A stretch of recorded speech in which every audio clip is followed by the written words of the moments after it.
Hey everyone, and welcome back to another video. In this video, I'm going to show you how to set up EasyPay on Cox. Now, this video is going to be particularly useful for individuals who want to automatically set up payments for their Cox Internet or Cox Mobile.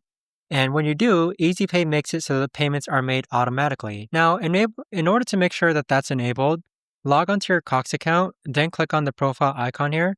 And then we're going to go ahead and click on My Account. Afterwards, click on Edit Profile Settings, Billing Options next, then click on EasyPay Setup. So it's going to open up a new window which looks like this. And as you can see, I currently have EasyPay set up for my internet and mobile.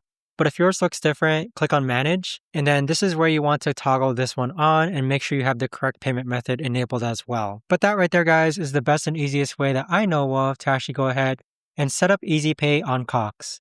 If you guys know of a better, easier way to actually do this, let me know in the comments down below. I would love to know. Thanks so much for watching, everyone, and I'll see you guys all in the next video.